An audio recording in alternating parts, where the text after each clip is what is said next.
Praise the Lord, dear young brothers and sisters. Today I welcome you to hear the word of God. దేవుని యొక్క వాక్యం వినడానికి మిమ్మల్ని అందరినీ నేను ప్రేమతో ఆహ్వానిస్తున్నాను. దేవుడు తప్పకుండా ఈరోజు ప్రత్యేక రీతిగా నీతో నాతో మాట్లాడాలని దేవుడు ఇష్టపడుతున్నాడు. ఎందుకంటే దేవుని యొక్క మాటలు మనం వినడానికి ఇష్టపడము యవనస్తులుగా. ఎందుకంటే దేవుని యొక్క మాటలు కొన్నిసార్లు కఠినంగా ఉంటాయి, బాధ కలిగిస్తాయి. కొన్ని కమాండ్మెంట్స్ ఉంటాయి, దేవుడు అది చేయమంటాడు, ఇది చేయమంటాడు. సో యంగ్ జనరేషన్స్గా యవనస్తులుగా మనకి దేవుని యొక్క మాటల వైపు ఆసక్తి అనేటువంటిది చాలా తక్కువగా ఉంటుంది. కానీ ఈ లోకంలో ఉన్న పరిస్థితులు కనుక ఆలోచిస్తే నీవు నేను చాలాసార్లు కొన్ని కాంప్లికేటెడ్ సిచ్యువేషన్స్లో ఇరుక్కుపోతాం. పరిస్థితులు మన చుట్టూ ఎట్లా వస్తాయంటే ఒక ఒక వేటగాడు వల వేస్తే ఒక పక్షిని కానీ ఒక జంతువుని కానీ పట్టుకోవడానికి వల వేస్తే ఆ జంతువు ఆ వలలో ఏ విధంగా అయితే చిక్కుకుంటుందో చాలాసార్లు యవనస్తులుగా మన జీవితంలో పరిస్థితుల్లో మనం చిక్కుకుంటాం. ఆ చిక్కుకున్న పరిస్థితుల నుంచి బయటికి ఎట్లా రావాలో మనకు తెలీదు. We don't know the way to come out of that complicated situations. అది మన పర్సనల్ ఇష్యూస్ కావచ్చు, జాబ్స్లో కావచ్చు, లేకపోతే స్టడీస్లో కావచ్చు, ఫ్యామిలీ మ్యాటర్స్లో కావచ్చు. ఆ సిచ్యువేషన్స్ అలా ఇరుక్కుపోవడానికి కారణం ఏంటి, దాంట్లోంచి బయటికి ఏ విధంగా రావాలో మనకి అర్థం కానటువంటి సిచ్యువేషన్లో మనం ఉన్నాం. అయితే ఈరోజు ప్రత్యేక రీతిగా ప్రభు మనతో మాట్లాడబోతున్నాడు. ఎందుకు దేవుడు మనతో మాట్లాడాలని ఇష్టపడుతున్నాడు అంటే, దేవుడు మనల్ని ఎంతగానో ప్రేమించాడు. యవన కాలంలో మరి మన జీవితాన్ని దేవునికి సమర్పించుకొని ఆయన ఇష్టంగా జీవించాలని ఆయన కోరిక. కాబట్టి ఈ యవన కాలంలో మన జీవితాన్ని నాశనం వైపు వెళ్లకుండా, ఈ యవన కాలంలో మనం పాడు చేసుకోకుండా, ఈ యవన కాలంలో మనం దారి తప్పిపోకుండా ఉండాలని దేవుడు ఎంతగానో ఆశపడుతున్నాడు.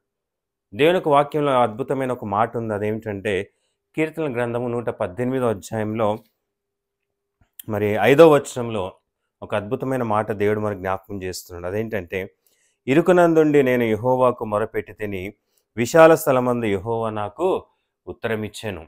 డియర్ యంగ్ బ్రదర్స్ సిస్టర్స్, ఈరోజు ఈ మాటలు వింటున్న, ఈ సమయంలో ఈ మాటలు వింటున్న నీవు నేను ఏ పరిస్థితుల్లో ఉన్నామో, ఎలాంటి పరిస్థితులు ఇరుక్కున్నామో ఒక్కసారి ఆలోచన చేద్దాం. కాలేజ్కి వెళ్తున్నాము, ఆఫీస్కి వెళ్తున్నాము, స్కూల్కి వెళ్తున్నాము. ఈ లోకంలో పనులు చేసుకోవడానికి మనం బయటికి వెళ్తూ ఉంటాం. ఈ లోకంలో అపవాది ఎంత యాక్టివ్గా తిరుగుతున్నాడు అంటే, ఎక్కడ మనల్ని పట్టుకోవాలా, ఎక్కడ మనల్ని పడేయాలా అని ఎదురు చూస్తూ ఉంటాడు. చూపుల ద్వారా అనేకమైన వస్తువులు కానీ, ఈ లోకంలో మనుషుల వైపు మనం చూసి ఆకర్షితులైపోతాం. ఏమంటారు, అట్రాక్ట్ అయిపోతాం. అర్థమైందా? వాళ్ళ అందచందాలు చూసి, వాళ్ళ పై రూపురేఖలు చూసి మనం ఏమవుతుంటే వాళ్ళ అటువైపు మనం అట్రాక్ట్ అయిపోతాం. అట్రాక్ట్ అయిపోయిన తర్వాత జరిగేది ఏంటంటే, స్లోగా ఆ పాపపు చూపు ద్వారా, మోహపు చూపు ద్వారా మనము ఇరుక్కుపోతాం. క్రీస్తుదేని బిడ్డలారా, we are being trapped by attraction. ఆ ట్రాప్లోంచి మనం బయటికి ఎట్లా రావాలో మనకి చాలాసార్లు అర్థం కాదు. మీరు ప్రాక్టికల్గా ఒకసారి ఆలోచిస్తే ఈ లోకంలో ఉన్నతమైన స్థితిలో ఉన్నటువంటి అధికారులు, ఎస్పెషల్లీ డిఫెన్స్ సైడ్, ఒక దేశానికి రక్షణకర్తలుగా ఉన్నటువంటి కొంతమంది పర్సన్స్ ఉంటారు. సో కొంతమంది వేరే దేశస్తుల వాళ్ళు ఏం చేస్తారంటే, ఇప్పుడు మన దేశం ఉందనుకోండి, కొంతమంది నాయకులు ఉంటారు ప్రొటెక్ట్ చేయడానికి. సో మన దేశ రహస్యాలు తెలుసుకోవడానికి అవతల వాళ్ళు ఏం చేస్తున్నారంటే, ఇవన్నీ టీవీలో న్యూస్లో వచ్చినటువంటి ఈ కొత్తవేం కాదు, మీకు జ్ఞాపకం చేస్తున్నాను. హనీ ట్రాప్ అనేది ఒకటి ఉంటుంది. అంటే కొంతమంది స్త్రీలను వాడుకుంటారు, వాళ్ళని, పురుషుల్ని తమ వలలో వేసుకోవడానికి ఆకర్షిస్తుంటారు. వాళ్ళ దగ్గర ఉన్నటువంటి రహస్యాలు, ఏమంటారు, సెక్యూరిటీ సంబంధించినటువంటి ఇన్ఫర్మేషన్ తీసుకోవడానికి ఈ విధంగా హనీ ట్రాప్ అనేటువంటిది జరుగుతూ ఉంటుంది. అపవాది కూడా ఇలాంటి అట్రాక్షన్ అనేటువంటి వలలో యవనస్తులు పడేస్తున్నాడు. చాలా భయంకరంగా ఉన్నటువంటి యవనస్తులు ఈ రోజుల్లో మాటల్లో వర్ణించలేము. క్రీస్తుదేని బిడ్డలారా, అంత భయంకరంగా ప్రవర్తిస్తున్నారు. వారి శరీర కోరికలు తీర్చుకోవడానికి ఎంతకైనా తెగించడానికి మరి వెనుకాడట్లేదు. లేరంటారు అలాంటి వారు? అవన్నీ చూసి మనం టీవీలో, యూట్యూబ్లో, షార్ట్స్లో, రీల్స్లో అశ్లీలమైనవి చూసి దానికి కళ్ళతో చూస్తాం, దానికి అట్రాక్ట్ అయిపోయి దాంట్లో పడిపోతున్నాము. ఆ విధంగా నేను కూడా చేయాలన్నటువంటి ఆ పాపపు ఆలోచన, తలంపు అపవాది మనలోకి తీసుకొస్తున్నాడు. మరి దాంట్లోంచి ఆ వలలో చాలామంది యవనస్తులు చిక్కుకున్నారు. క్రైస్తవ కుటుంబాల్లో ఉన్న యవనస్తులు కూడా అలాంటి వలలో చిక్కుకున్నారు, ఆకర్షితులైపోతున్నారు. ఇంకా భయంకరంగా ఆలోచిస్తే ప్రియమైన గర్ల్స్ గర్ల్స్, బాయ్స్ బాయ్స్ లేదంటారా? ఇంత క్లియర్‌గా ఎందుకు మాట్లాడుతున్నానంటే, ఈ మాటలు మనం అర్థం చేసుకోవాలి. దేవుని యొక్క ఆజ్ఞకు వ్యతిరేకంగా, దేవుడు ఏర్పాటు చేసిన పద్ధతికి వ్యతిరేకంగా ఈరోజు సమాజము జీవిస్తూ ఉన్నది. లేదంటారా? ఆలోచించేయండి. మన నోటితో చేసే పాపాలు, దురుసుగా మాట్లాడతాం, కఠినంగా మాట్లాడతాం, ఒకరిని నొప్పించే మాటలు మాట్లాడతాం, చెడ్డ మాటలు మాట్లాడతాం, బూతులు మాట్లాడతాం. రైట్? ఆహ్, ఇంకా భయంకరమైనటువంటి పదజాలు వాడుతూ ఉంటాం. ఆ పదజాలు వాడిన తర్వాత ఒక వ్యక్తి దేవుని నుంచి దూరం అయిపోతున్నాడు. తన బ్రతుకును నాశనం చేసుకుంటున్నాడు. దేవుని యొక్క వాక్యంలో ఒక మాట ఉంటుంది. నాలుక అగ్ని వంటిది. ఈ నాలుక ద్వారా మనం పలికే ప్రతి మాట ద్వారా ఒక కుటుంబం నిలబడగలదు. ఒక కుటుంబం పడిపోగలదు. చాలాసార్లు యవనస్తులుగా మన నోటి మాట ద్వారా కూడా అనేక సార్లు మరి చిక్కుల్లో పడిపోతాం. ట్రాప్‌లో పడిపోతాం. తొందరపడి మాట్లాడుతూ ఉంటాం. ఇంకా మనం ఆలోచిస్తే మన చేతులతో, మన దేహంతో, మన కాళ్ళతో చేయకూడనటువంటి కార్యాలు, వెళ్ళకూడనటువంటి స్థలాలకి మనము వెళ్ళేసి, మన జీవితంలో దానికి సమర్పించుకొని, లోకానికి మనం సమర్పించుకొని, పాపంలో పడిపోయి, ఆ చిక్కుల్లో పడిపోయి, ఏ విధంగా బయటికి రావాలా అనేది ఎంతో సతమతమవుతున్నారు యవ్వనస్తులు. ఒక్కసారి ఆలోచన చేయండి. ఆ స్థితిలో నీవు లేవా ఈరోజు?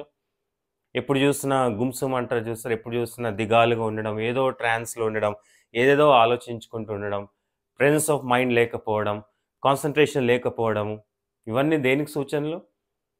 దేనికి సూచనలమ్మా? ఆలోచించండి. యవ్వనస్తులు, బాయ్స్ అండ్ గర్ల్స్, ఈ మాటలు వింటున్న నీవు నేను చిక్కుకోలేదా? ఏ పాపంలో చిక్కుకున్నాం? ఏ సమస్యలో చిక్కుకున్నాం? ఏ ట్రాప్‌లో పడిపోయాము? దాంట్లో ఉండాలని దేవుడు కోరుకోవట్లేదు. దేవునికి ఉద్దేశ్యం ఏంటంటే, నువ్వు ఏ ట్రాప్‌లో అయితే ఇరుక్కున్నావో, ఏ సమస్యలో అయితే ఇరుక్కున్నావో, నువ్వు దాంట్లో నుంచి బయటికి రావాలని దేవుడు కోరుకుంటున్నాడు. ఆయన యొక్క ఉద్దేశ్యం మనల్ని సృష్టించింది ఎందుకు అంటే, ఆయనతో సహవాసం చేయాలని.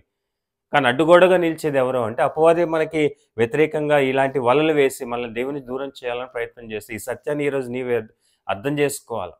You have to understand today why I am living this type of life. Unsatisfied life. బాధలో, దుఃఖంలో, కన్నీరులో we feel like we are alone in this world. We lost everything. అంతా పోగొట్టుకున్నాను అనుకుంటాం డియర్ బ్రదర్స్, సిస్టర్స్. అలాంటి పరిస్థితుల్లో, చిక్కుకున్న పరిస్థితుల్లో ఒకవేళ నీవు నేను ఉన్నట్టయితే ఏ విధంగా బయటికి రావాలో అర్థం కాని పరిస్థితులు ఉంటాం. ఒకసారి మా సంఘంలో ఒక యవనస్తురాలు ఫోన్ చేసింది. అన్న, నాకు ఈ సమస్య ఉంది. నా స్నేహితులే నా గురించి చెడ్డగా రూమర్స్ స్ప్రెడ్ చేస్తున్నారు. నాకు బ్యాడ్ నేమ్ తీసుకొస్తున్నారు. ఏం చేయాలో అర్థం కావట్లేదు.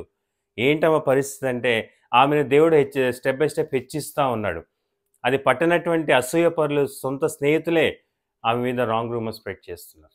అలాంటి పరిస్థితుల్లో ఏం చేయాలో అర్థం కానప్పుడు మొత్తం ఫోన్ చేసి మాట్లాడి కౌన్సిలింగ్ చేశాం. ఇది సహజం. ఇది మనం ఒకరు బాగుపడుతుంటే ఎదుటివారు అసూయపడతారు, చూడలేరు. ప్రార్థన చేసే, కౌన్సిలింగ్ చేసే, వాక్యం చెప్పిన ధైర్యం వచ్చింది. ఆ ప్రాబ్లం దేవుడు సాల్వ్ చేశాడు. చాలామంది యవనస్తులు ఫోన్ చేస్తూ ఉంటారు కౌన్సిలింగ్ కోసం, ప్రార్థన కోసం. ఈరోజు నీ పరిస్థితి ఏ విధంగా నాకైతే తెలియదు సహోదరి సోదరుడు, dear brothers, sisters. God knows your situation. ఎలాంటి పరిస్థితులు నీవు ఇరుక్కున్నావో, దాని నుంచి బయటికి రావడానికి ఎట్లా సతమతం అవుతున్నావో, ఏం చేయాలో అర్థం కాని స్థితిలో ఉన్నట్టయితే God is sowing one best solution. ఆ సొల్యూషన్ ఏమిటంటే, ఇందాక చదువుకున్న 5వ, ఇరుక్కు నుండి నేను యెహోవాకు మొరపెట్టి తిని, I cannot help you to come out of the trap. నీవు ఉన్నటువంటి ట్రాప్ నుంచి నిన్ను బయటికి నేనైతే తీసుకురాలేకపోవచ్చు.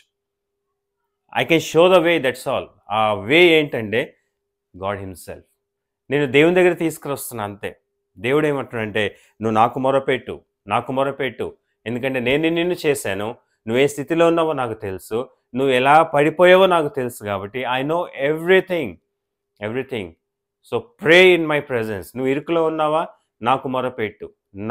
నా సన్నిధిలో నువ్వు ప్రార్థన చేయని దేవుడు. ఆస్క్ మీ, నన్ను అడుగు అంటున్నాడు. ఇంత చిక్కుకొని, ఇంత కాంప్లికేటెడ్ సిచ్యువేషన్ ఉన్నప్పుడు కూడా మనం ఏం చేస్తామంటే, దోస్తులకు ఫోన్ చేస్తాం, వాళ్ళకి ఫోన్ చేస్తాం. వీళ్ళరే నా పరిస్థితిరా అంటే వాడు ఏం చేస్తాడు, నెత్తి మీద మళ్ళీ కొడతాడు, ఇంకా ఇరుక్కునేలాగా చేస్తాడు. Because they don't have the solution, dear brothers, sisters. The best solution is to come into the presence of God, kneel down in the presence of God and pray to God. Only God can help you to come out of that trap. నువ్వే ట్రాప్లో ఉన్న trap నుంచి, ఆ సమస్యల నుంచి ఆ complicate సిచ్యువేషన్లోంచి బయటికి తీసుకురాగలిగేది ఏ పాస్టరో, బిషపో, సేవకులో, మన స్నేహితులో, మన ఈ లోక సంబంధ మనుషులు కాదు గానీ ఆల్మైటీ గాడ్, సర్వశక్తిమంతుడైన దేవుడు, ఏ అపవాది అయితే నిన్ను ఇరుక్కునేలాగా చేసాడో, అపవాది మీద జయం పొందినటువంటి ఆ యేసయ్య మాత్రమే నిన్ను ఆ స్థితిలోంచి బయటికి తీసుకురాగలడు. మోషే గురించి ఆలోచిస్తే ఇశ్రాయేల్ ప్రజలు బయటికి తీసుకొచ్చారు. లాస్ట్ పొజిషన్‌కొచ్చారు. ముందు చూస్తే ఎర్ర సముద్రం, లెఫ్ట్, రైట్ చూస్తే కొండలున్నాయి. తప్పించుకునే మార్గం లేదు. వెనకాల శత్రువులొస్తున్నారు. ఏం చేయాలో అర్థం గాల. దేవుడన్నాడు, "నువ్వు నా వైపు చూడు" అన్నాడు. Look to me. మోషే దేవునిసన్నిధిలో ప్రార్థన చేసాడు, అడిగాడు. ట్రాప్ అయిపోయాడు. ట్రాప్‌లో చిక్కుకున్నారు. ఇరుక్కుపోయారు. Complicated situations. ఆ కాంప్లికేటెడ్ సిట్యుయేషన్స్‌లో మోషే దేవుని వైపు చూసినప్పుడు God has opened best way. మార్గం కనబడలేదు, కానీ మార్గం లేని చోట దేవుడు మార్గమును కలుగజేశాడు. ఆ ఎర్ర సముద్రం 2 పాయలుగా చేశాడు. హి made his children to walk on the dry land. ఆరిన నేలను దేవుడు వారిని నడిపించాడు. మళ్ళీ శత్రువులు వెనకాల వస్తున్నారు కదా! అపవాది అంత ఈజీగా విడిచిపెట్టాడు కదా! దేవుడు ఏం చేశాడంటే వాళ్ళ దాటిన వెంటనే ఆ శత్రువులను కూడా దేవుడు నాశనం చేశాడు.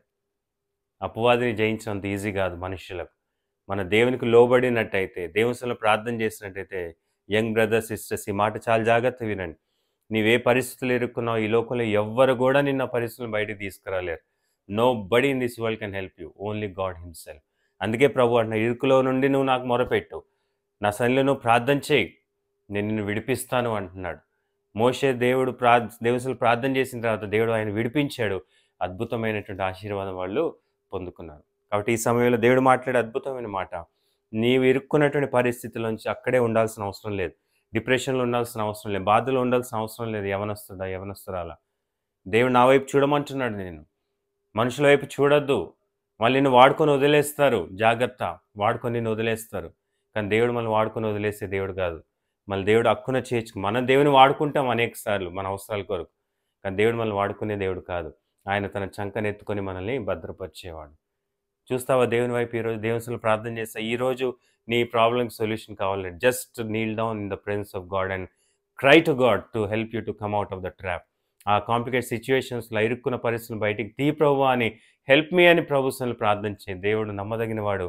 ఆయన దగ్గరికి ఎవరు సహాయం కొరకు వచ్చినా ఆయన సహాయం చేస్తాడు. చెడ్డవి చూడడంలో ఇరుక్కున్నావా? చెడ్డ స్నేహితుల మధ్య ఇరుక్కున్నావా? మరి నీ రాంగ్ సిట్యుయేషన్స్‌లో నువ్వు ఇరుక్కున్నావా? ఏదన్నా సిగరెట్‌కి బానిస అయిపోయావా? డ్రింక్స్‌కి బానిసవైపోయావా? దేనికి బానిస? దేంట్లో ఇరుక్కున్నావు? ఏ సిట్యుయేషన్ బయటికి రాలేకపోతున్నావు?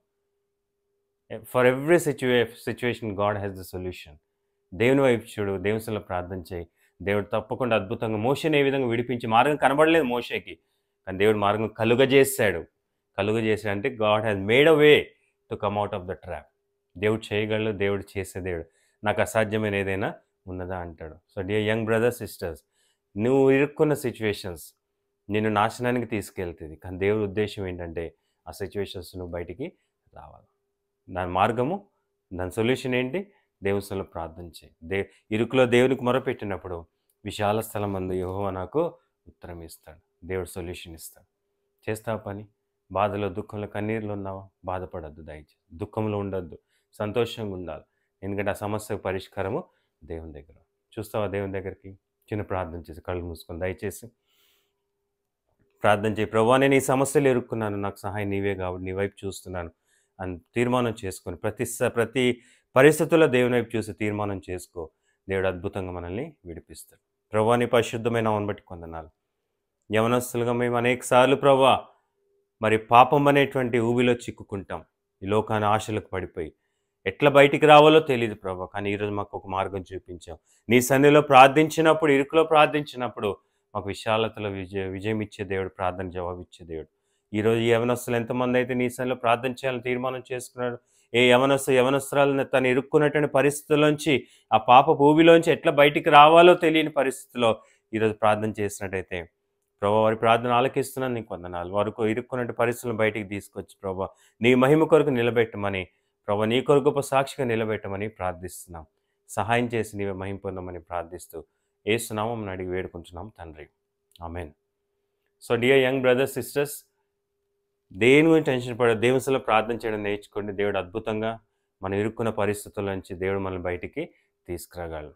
అయితే ఒక రిక్వెస్ట్ ఏంటంటే, మీకులాగా ఇలాంటి పరిస్థితుల్లో ఇరుక్కున్నటువంటి స్నేహితులు చాలామంది ఉండొచ్చు. మీ ఫ్రెండ్ సర్కిల్‌లో, మీ ఫ్యామిలీ ఫ్రెండ్స్ ఎవరైనా ఉండొచ్చు. మరి ఈ మాటలు నీకు నిజంగా ఉపయోగకరంగా ఉంటే, ఒక మాట చెప్తున్నాను. ఈ మాటలు వాళ్ళకి గూడా అందజేయండి. అంటే ఇది షేర్ చేయండి. ఈ మెసేజ్ షేర్ చేయండి. మనం వెళ్లి వాక్యం చెప్పలేకపోవచ్చు గానీ, దేవుని యొక్క మాటలు మనం పాస్ చేస్తే వారికి గూడా దీవెన కలుగుతది. కాబట్టి ఆ విధంగా దేవుని పరిచర్యలకు ముందుకెళ్ళాలని ప్రభువు పెట్టుకోవద్దు. Thank you all. God bless.